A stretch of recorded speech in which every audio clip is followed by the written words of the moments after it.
again, and welcome to the final regular season edition of the Red Zone in 2021. I'm your host, Alex Campbell. The true road games are in the rear view, and the North Central Cardinals football team won all 5 of them this season, finished off by Saturday's 59-20 victory in St. Louis over the Washington University Bears. North Central jumped out to a 42-0 lead in the first half and never looked back. Today, I'm joined as always by head coach Jeff Thorne, plus this week's senior wide receiver Blake Williams and junior safety Braden Lindmark are the student-athlete guests. Then, on this week's Cardinal Corner, we talk to the fifth-year seniors of North Central baseball who, much like their football counterparts, have been through a lot these last couple of years. But of course, as we do every week, we begin with the highlights from yet another football victory. North Central football hit the road to St. Louis for what may be their final road game of the year to take on the Washington University Bears with a chance to clinch at least a share of the CCIW conference title. But at 7-1 and still in the conference title hunt themselves, the Bears were looking to play spoiler. The Cardinals offense got right to work, taking just 8 plays on their first drive, finished off by Luke Lanin diving into the end zone. The Cardinals leaned heavily on running back Ethan Greenfield in the first quarter, including on strong runs like this one, and his deputy Terrence Hill was a frequent contributor as well, Lanin here with all day to throw and find Hill downfield for a gain of 37. A couple plays later, and here goes Lanin, 17 yards for the score. He now has 9 rushing touchdowns on the season.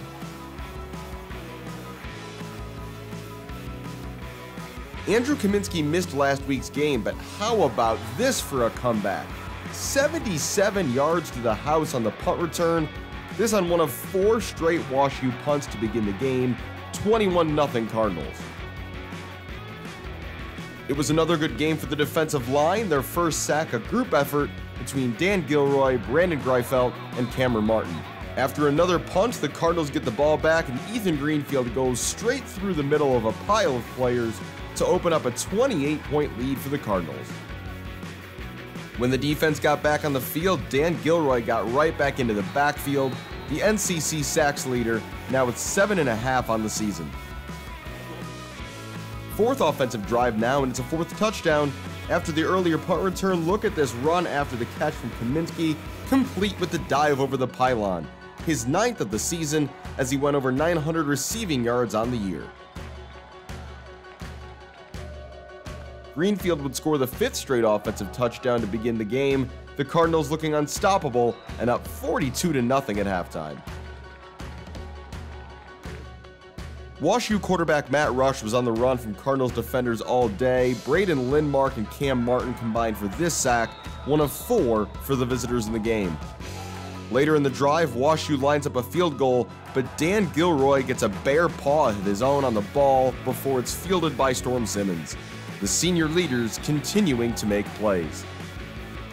And here is your regularly scheduled Luke Lanin deep down the middle touchdown pass to D'Angelo Hardy segment of the highlight, 49-0 at this point in the game. One more sack to show, Lane Brinkman this time, the man getting into the backfield.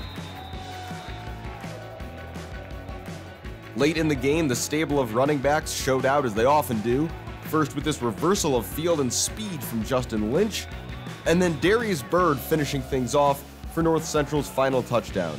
The Cardinals clinch at least a share of the CCIW conference title with a 59-20 win, which is certainly something to sing about.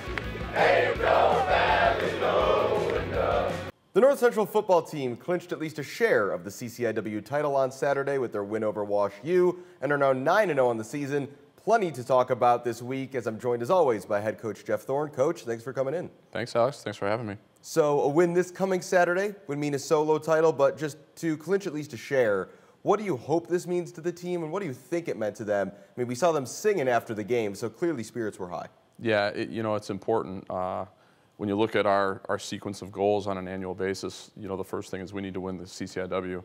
It's a great conference, a lot of really, really good football teams in the conference, so it's a great accomplishment right out of the gate. We've got a share of it right now. We need to, take care of business on Saturday, and we'll have sole possession of the CCIW title this year, which is really a feather in the hat or caps of our seniors and juniors that are also academically seniors now. They've worked really hard to get to this point. So really, really excited to be champions again this year of the conference. For you as a coach, it would be your second individual title since 2016, being the first one. So what would this solo title mean to you? And I think it's right about, what, 20 years since your dad took over this program. What would it mean to him and to the both of you to notch that other accomplishment for this program? Yeah, that'll be the 12th since my father took over, 12th CCIW championship, either sole possession or shared. So again, that's just always been at the top of our list of things that we want to check off when the season's over, because that sets you up for what you want to set out to do in terms of chasing a national championship. You got to win the conference first. We were fortunate in 2019, last team in, and we took advantage of the opportunity. But this assures us that we're in the playoffs, and that's always a reassuring feeling at this time of year.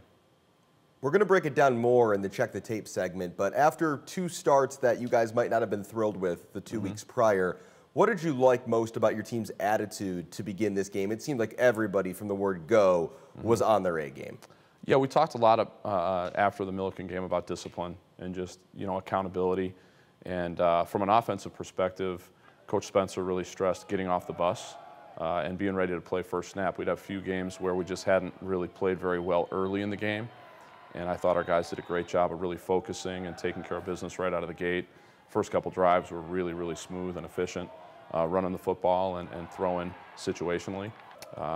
Defensively, again, a really, really solid performance by our defense. Something we didn't see on Saturday was Matt Robinson starting tight end. And I noticed, kind of the ripple effect of that. I noticed you guys in a little more 10 personnel than normal. We saw more jumbo sets than we normally see. How would you describe Matt's often quiet importance to this offense and the adjustments you had to make without him?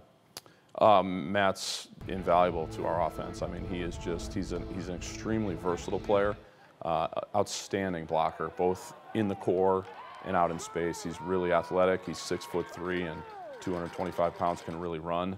So it's really hard to replace him when he's not in there. He's just got a lot of physicality to him when he plays, and it really adds a nice dimension to our offense. So we'll be happy when we're able to get him back out on the field. On the other side of the ball, we've talked about Dan Gilroy a lot this season. He had another good game this weekend, but we saw some of the other defensive linemen get some stats on the board. Brandon Greifeld, Tyler Rich, both being credited with at least partial sacks. What did you see from that whole group, especially those guys finally getting their chance to get home to the quarterback? Yeah, Brandon and Cam and Lane, those guys have been so consistent. Now we're seeing really, really solid play from Myron Lewis as well. And certainly on the edges with Tyler and Danny. It's always fun to watch those two play. But really excited about where we are with our defensive line group. Dan's playing at an All-American caliber level this year, and just really proud of the progress he's made. But you got some unsung heroes there at defensive tackle that are doing a great job of keeping people off our linebackers. So they don't get their name called out very often in the stats, but what they're doing for our defense, you really can't put a value on it. So this weekend, North Park, noon kickoff, senior day. You guys hung 88 points on them last time you saw them. How do you balance this game being, a celebration of the seniors, a celebration hopefully of a conference title, but also it's a football game that has to be played. So how do you balance all the occasions and emotions that this weekend brings? Yeah, it's, senior day is always very emotional. You've got guys that have really invested and put a lot of time into our program, none more so than the group of fifth-year seniors we have this year. We've never had, what we went through in 2020. So these guys have just been so important to our program, their leadership. So it's going to be an emotional day. We got to play a football game, and we got to play well. So I'm confident that our guys will be ready to play. I want to end on this note. You guys are not the only team on campus who's had a lot of success in recent weeks, and I've been really encouraged and really enjoyed seeing the relationship you coaches all appear to have with congratulating each other, particularly seeing it on social media, whether it's wrestling or soccer or just tennis, football. Yeah. How would you describe kind of the culture of all the coaches at NCC and the way you all support each other? Yeah, I think it's been really neat to see some of the programs that haven't had a ton of success really flourish this fall. Our men's and women's soccer programs just have been tremendous. Other programs are doing really well too. Men's and women's tennis did really well. And Coach Jump is just doing an incredible job with, he doesn't have tennis courts on campus, and he's winning conference championships. I mean, how much better can it get than that from a coaching perspective? Job the quality of the job he's done. Coach Ficino, just super excited for him. Coach Gamara. But I would have to tell you, it all starts with Jim Miller. Our athletic director is the best in the country, unequivocally. He's created this culture, and he's done it over a period of 35 years at North Central, and 39 if you include the 4 that he was a student athlete. And he's worn every hat imaginable within our athletic department. He's also been an admissions counselor. The guy knows our college better than anybody that's walking campus. And the culture he's built and allowed us to really be a part of, I can't tell you how much that means to us as coaches. So the credit goes to Jim Miller. He has done the job to get all these coaches excited about what others are doing. So yeah, credit goes to him.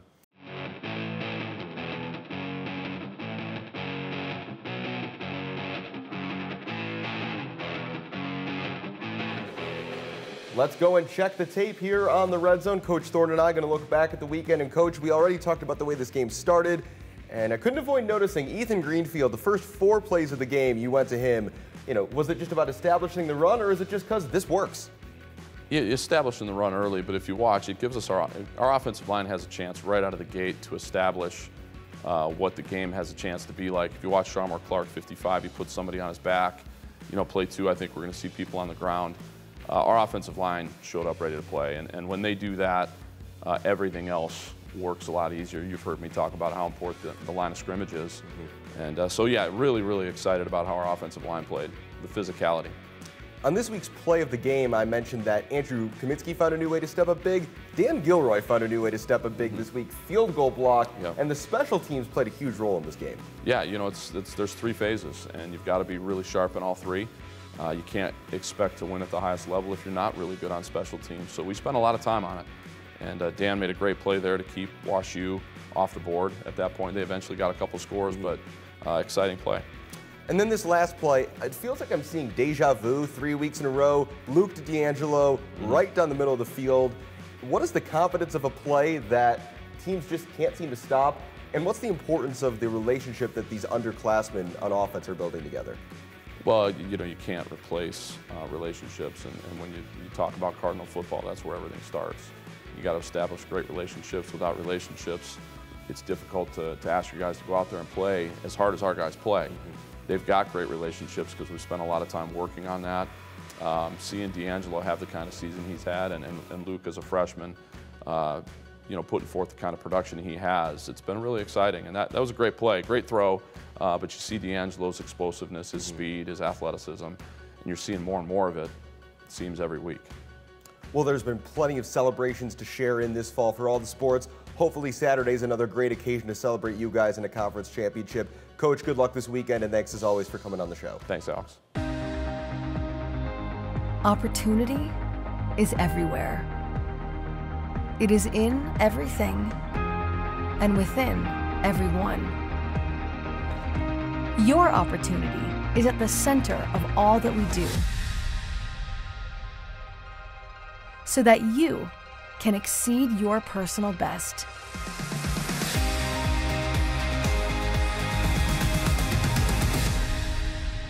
As always, in this point in the show, we shift from the sidelines to onto the gridiron and to the players who made some big plays over the weekend. And this week, I'm joined by senior wide receiver Blake Williams and junior defensive back Braden Lindmark. Guys, thanks for coming on the show. Thanks for having us. So a share of the CCIW title, a chance coming up this weekend for each of you to win your first individual conference title. What does all of that mean to you guys? So, obviously a conference championship is very special to the team, but it's just one of the things we have to accomplish in order to achieve our main goal of the season, which is repeating as national champions. It means a lot to us as a team, just seeing the amount of work we put in for this conference championship, but we know that we really want to strive for something bigger, and we have a lot bigger goals set in our sight. I saw this weekend both you guys had a lot of fans in the stands, big groups of family down in St. Louis. That's the longest road trip of the season. What does it mean to you guys, all the support they give you throughout the year? It means everything.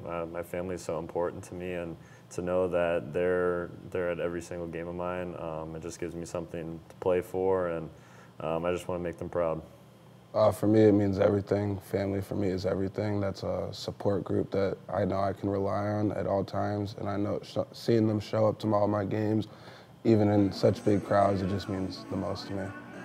So this weekend is, of course, Senior Day. Blake, as one of the fifth-year seniors, one of the leaders on this team, what are you looking forward to most about Saturday? What are you kind of expecting about that? And Braden, what's that experience going to be like for you? And what has this group, particularly the fifth-year guys, meant to you as another upperclassman on this team, but someone who's gotten to know these guys over the years? The fifth years have been such role models for me and everyone else on the team. They're someone I play for every game, and I just want to give them my best effort. And this whole season's for the fifth-year seniors. So that's all it's about. That's all it's about. For me, I'm just going to try and treat it like a normal day, not try and get too emotional about it, not think about it as like my last game at Benedetti Worley, because I'm hoping that we have a lot more games there, so just going to think about it as another game. Blake, you guys have quite the senior group of wide receivers between you, Andrew, Corey, Matt. How have the group of you kind of developed a really close relationship over the years? And in the process, especially this year, how are you trying to bring along the younger guys, whether it be D'Angelo or the whole group of freshman understudies you guys have on the squad as well? Yeah, so us as fifth-year seniors, we're pretty close in the receiver room. Even D'Angelo, we're all close, really close-knit group. So the freshmen coming in, they saw us how close we were and how much we value relationships. So we've gotten to know them over the past 2 years, basically. So we've created relationships with them, and they've created relationships with each other. So we're just starting to bond together, and we're like one of the closest groups. And then Braden, in the secondary, it feels like the whole defense, everyone could be, considered for All-American honors this season the way you guys have played. You even got a sack for yourself this past weekend. Does the group of you guys ever take a moment this season to kind of step back and look around and just kind of, not pat yourselves on the back, but take notice of just how strong a year you guys have all had as a group?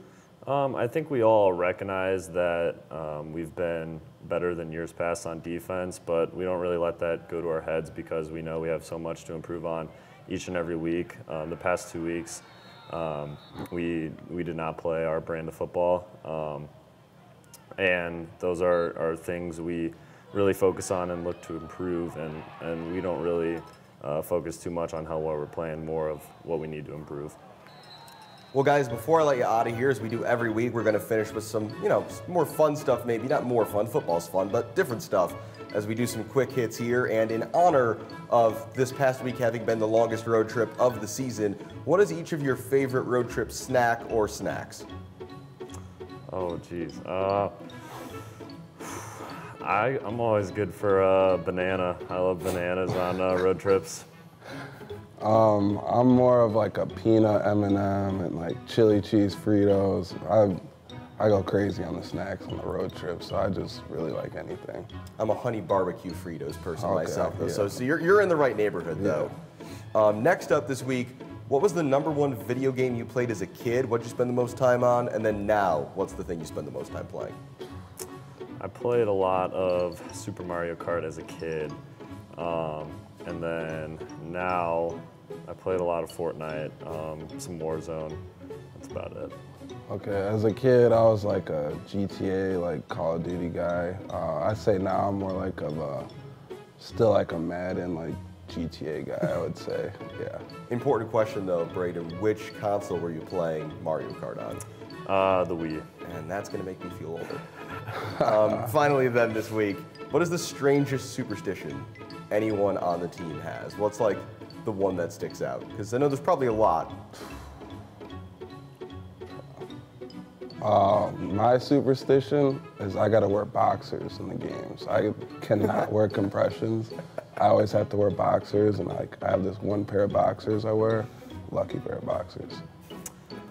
I can't really think of anyone else's superstitions, but mine personally, I wear the same undershirt and the same pair of socks that I wore in the 2019 National Championship game, and those are things I've worn all season long. And the socks are holding up? Socks are holding up. The left one's getting a little hole in it, but still wearing them.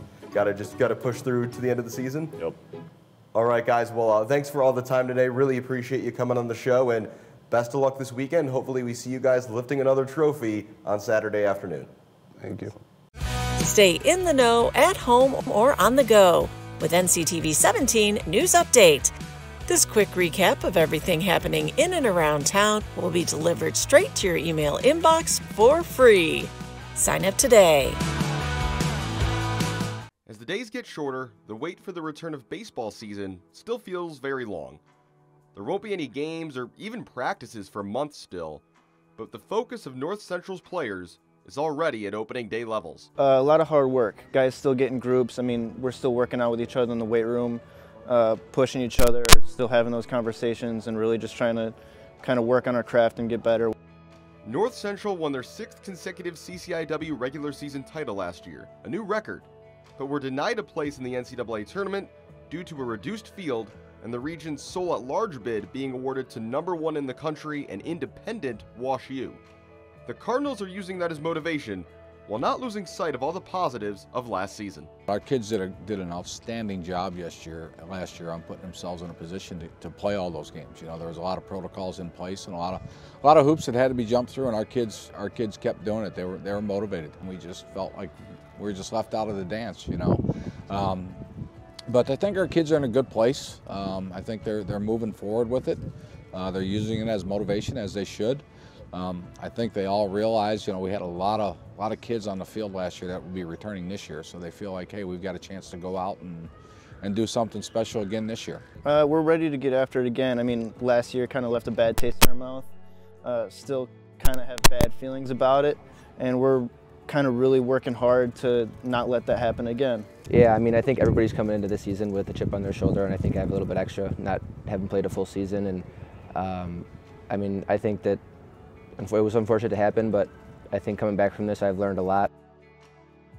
Charlie Clem was supposed to join teammate Rob Marinak in the MLB Draft League, a summer showcase for top prospects likely to be selected in the next year's MLB Amateur Draft, while also being a cornerstone of the Cardinals pitching staff. However, an elbow injury and successive Tommy John surgery put all of that on hold, and now in his 5th year at North Central, he's hoping to pick up where he left off. I think anytime you're going through an injury is kind of tough, but having a great support system really helps. My family was super supportive when I found out that I had to have surgery, and even when I called the draft league, they had said they wished me the best and that there would be more opportunities. My coaches were awesome in connecting me with resources to talk to, and then the resource that I had. The doctors I talked to, our athletic training staff, I think they all did a fantastic job of just pointing me in the right direction and keep me going forward. Clem, Shanner, and Marinak are the team's 3 fifth-year players, having taken advantage of the option for an extra year of eligibility due to the pandemic. They're well aware of the unique leadership position they've stepped into, an expectation they'll try their best to live up to. I think a lot of it is leading through example, and the guys see that you're busy, like you have your own job, you're doing this stuff, and as long as you're just coming in and getting your work done all the time and showing who you are on a daily basis and not trying to big league like all the younger dudes. We've been in every one of these people's shoes, and I think that we can do a great job of just kind of understanding and relating to what they're going through and doing the best that we can to help them and help the program moving forward. They come in prepared and ready to go, and we talk a lot about being where your feet are at, you know. So they come in paying attention to what we're doing in practice or what we're doing that day. They're not distracted, and I think that's a huge lesson that goes beyond, you know, hey, here's how you hold the ball, or here's how you hit the ball. The young guys watch them, and they realize that, just like when they were younger and they watched the older guys. So now it's their turn to show that, and they're doing a great job with it. They didn't have to be back, and no one thinks anything less of those who didn't choose to come back for a 5th season. But there was never a doubt for this group that they felt that this is where they should still be. Clem's injury would have likely kept him on campus an extra year anyway, whereas for Shanner and Marinak, there are a combination of academic and emotional pulls.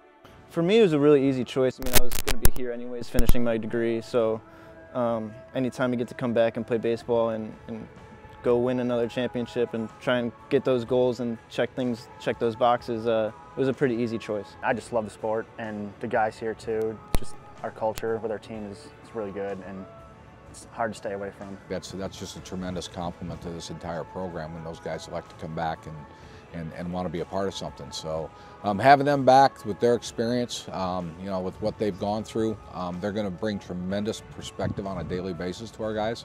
I think they've embraced leadership roles, and that's a huge thing, and they want to take part in what we're doing and how we're getting there.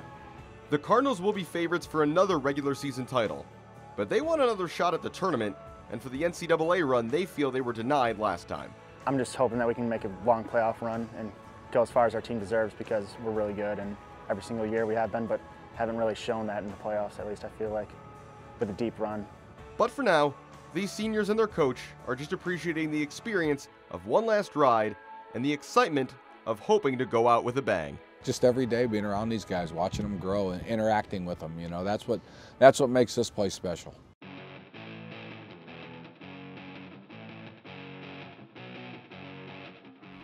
It's time for this week's Red Zone Play of the Game.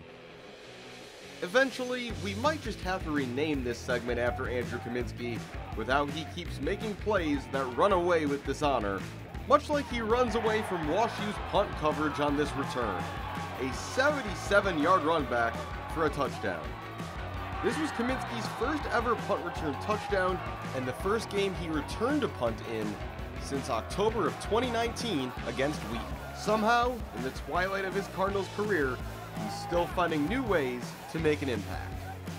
And that was this week's Red Zone Play of the Game.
That's all we've got on this final regular season episode of the Red Zone.